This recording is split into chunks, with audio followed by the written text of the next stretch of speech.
मणिपुर इस समय जातीय संघर्ष का चेहरा बनकर सुर्खियों में छाया हुआ है, लेकिन इस हिंसा का असर अन्य पूर्वोत्तर राज्यों में भी महसूस किया जा रहा है। कयास ऐसे भी हैं कि ये लंबे समय तक जारी भी रह सकता है। अब इस हिंसा की तपन मेघालय और शिलांग तक जा पहुंची है। मणिपुर में जारी अशांति के मद्देनजर 1600 लोगों से ज्यादा लोगों को असम के कछार जिले में सीमा पार कराए गए हैं और 30 से ज्यादा लोगों को, ज्यादातर महिलाओं और बच्चों ने मिजोरम के सैतुअल जिले में शरण ली है। लेकिन ये हिंसा मणिपुर और उसके आसपास के राज्य सरकारों के लिए टेंशन बढ़ाती ही जा रही है।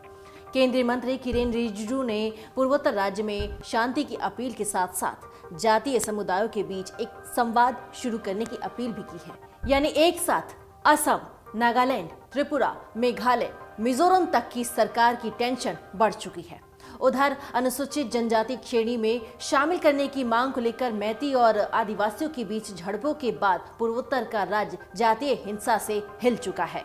ये मामला अब सुप्रीम कोर्ट तक जा पहुंचा है। मणिपुर के हालात पर सुप्रीम कोर्ट सोमवार को याचिकाओं के एक बैच पर सुनवाई करने वाला है और इसी बीच उत्तर पूर्वी क्षेत्र के विकास के लिए केंद्रीय मंत्री किशन रेड्डी ने कहा है कि केंद्र मणिपुर में संघर्षरत समूहों के साथ बातचीत करने और उनके मुद्दों को हल करने के लिए तैयार है।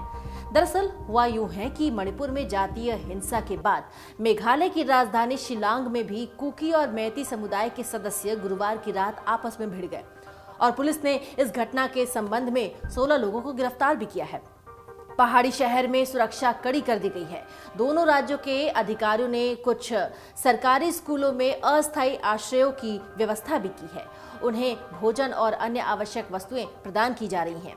मिजोरम के 2 जिले आइजोल और सैतुअल मणिपुर के साथ लगभग 95 किलोमीटर की सीमा साझा करते हैं, जिसमें आइजोल और सैतुअल असम और नागालैंड के साथ 204 किलोमीटर और 225 किलोमीटर की अंतर की राज्य सीमाएं हैं। वहीं इम्फाल घाटी में रविवार को जनजातीय सामान्य होता नजर आ रहा है, क्योंकि दुकानें और बाजार फिर से खुलने लगे हैं और सड़कों पर कारें भी चलने लगी हैं। हिंसा प्रभावित मणिपुर में चुराचांदपुर जिले में रविवार सुबह कर्फ्यू में 3 घंटे की ढील दी गई थी। इस दौरान लोगों ने दवा और भोजन जैसी जरूरी चीजें खरीदी। दंड प्रक्रिया संहिता यानी सीआरपीसी की धारा 144 के तहत लगाए जा रहे कर्फ्यू में सुबह 7 से लेकर 10 बजे तक ढील दी गई थी और इससे पहले शनिवार को दोपहर 3 बजे से शाम 5 बजे तक 2 घंटे की ढील दी गई थी। आपको बता दें कि कई आदिवासी और गैर आदिवासी समुदाय, विशेष रूप से मैती, नागा, कुकी, मिजो, चकमा विभिन्न पूर्वोत्तर राज्यों में रह रहे हैं, जो 200 से ज्यादा बोलियों के साथ एक जटिल भाषाई मोज़ेक पेश करते हैं। पूर्वोत्तर क्षेत्र 4558 करोड़ लोगों का घर है। स्वदेशी आदिवासियों की आबादी लगभग 28% है और वो ज्यादातर अपनी मातृभाषा बोलते हैं। कुल आबादी में मैती समुदाय करीब 53% है और ज्यादातर इम्फाल घाटी में ही रहते हैं।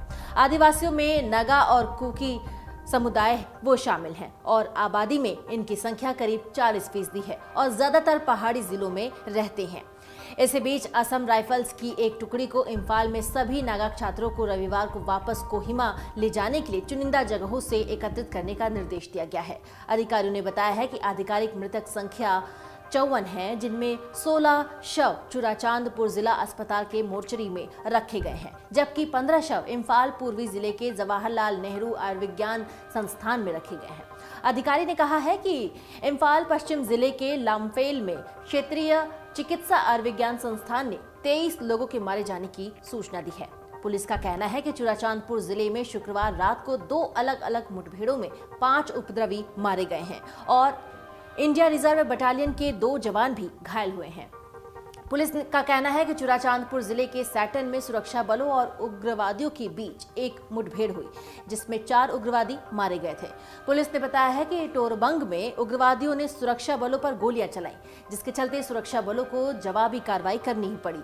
पुलिस ने बताया कि जवाबी कार्रवाई में एक आतंकवादी मारा गया और IRB के 2 जवान घायल हो गए हैं। एक रक्षा प्रवक्ता का कहना है कि सेना ने चुराचांदपुर, मोरेह, काकचिंग और कांगपोकपी जिलों को अपने कंट्रोल में ले लिया है। मणिपुर में पिछले 4 दिनों से तबाही मचाने वाली जातीय हिंसा को रोकने और शांति बहाल करने के लिए शनिवार को यहां राज्य सरकार ने सर्वदलीय बैठक आयोजित की है।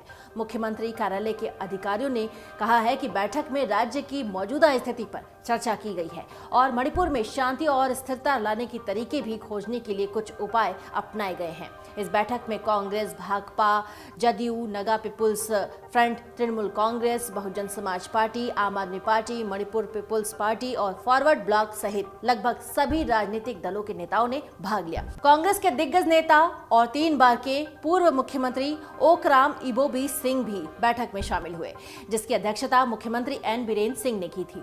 एक लंबी चर्चा के बाद बैठक में राज्य में शांति की अपील करने और सभी नागरिकों को संयम बरतने और ऐसी किसी भी कार्रवाई से बचने के लिए प्रोत्साहित करने का संकल्प लिया गया, जिससे आगे हिंसा या फिर अस्थिरता न हो सके। मणिपुर गृह विभाग के एक वरिष्ठ अधिकारी का कहना है कि केंद्रीय गृह मंत्री अमित शाह मणिपुर के हालात पर 2400 घंटे नजर रखे हुए हैं। गृह मंत्री ने गुरुवार से मणिपुर के मुख्यमंत्री एन बीरेन सिंह, राज्य के मुख्य सचिव, डीजीपी, केंद्रीय गृह सचिव और अन्य शीर्ष अधिकारियों के साथ कई वीडियो कॉन्फ्रेंस के जरिए बैठकें की हैं। शाह ने कई पूर्वोत्तर राज्यों के मुख्यमंत्रियों से भी बातचीत की है और मणिपुर की स्थिति और मणिपुर में रहने वाले छात्रों और लोगों की भलाई के बारे में भी चर्चा और बातचीत की है। पूर्वोत्तर राज्यों की विभिन्न राज्य सरकारें छात्रों और मणिपुर में रहने वाले विभिन्न पूर्वोत्तर राज्यों के लोगों की सुरक्षा के लिए मणिपुर के अधिकारियों के साथ लगातार संपर्क साधे हुए हैं। असम, नागालैंड, त्रिपुरा, मेघालय, मिजोरम सरकारों ने मणिपुर में रहने वाले छात्रों और लोगों के लाभ के लिए 24/7 हेल्पलाइन बनाई है। वहीं पश्चिम बंगाल की मुख्यमंत्री ममता बनर्जी भी इस मामले में अपने बयान दिए हैं। ममता बनर्जी ने शनिवार को कहा कि हिंसा प्रभावित मणिपुर में फंसे राज्य के लोगों को निकालने के प्रयास जारी हैं। पूर्वोत्तर राज्य में हिंसक झड़पों पर चिंता जताते हुए बनर्जी ने मुख्य सचिव एच.के. द्विवेदी से स्थिति की निगरानी करने और फंसे हुए लोगों को निकालने के प्रयास का भी आग्रह किया। उन्होंने ट्वीट किया है कि मणिपुर में हमें जिस तरह के संदेश मिल रहे हैं उससे गहरी पीड़ा हुई है। मैं मणिपुर के लोगों और देश के विभिन्न हिस्सों के अन्य लोगों की सुरक्षा को लेकर चिंतित हूँ जो अब वहां फंसे हुए हैं। उन्होंने कहा कि बंगाल सरकार लोगों के साथ प्रतिबद्धता से खड़ी है और मणिपुर सरकार के साथ बातचीत से वहां फंसे लोगों को निकालने के लिए हर संभव प्रयास करने का फैसला किया है। मुख्य सचिव को पूरी प्रक्रिया की निगरानी करने और लोगों की मदद करने का भी निर्देश दिया है। हम हर समय लोगों के साथ हैं और सभी से शांति बनाए रखने का आग्रह करते हैं। और इसी तरीके से मणिपुर हिंसा को लेकर तमाम राजनेताओं की भी, तमाम राज्यों के सरकारों की भी चिंताएं काफी बढ़ गई हैं। मन से उजाला कर चले, मन से उजाला कर चले, एक अमर उजाला कर चले।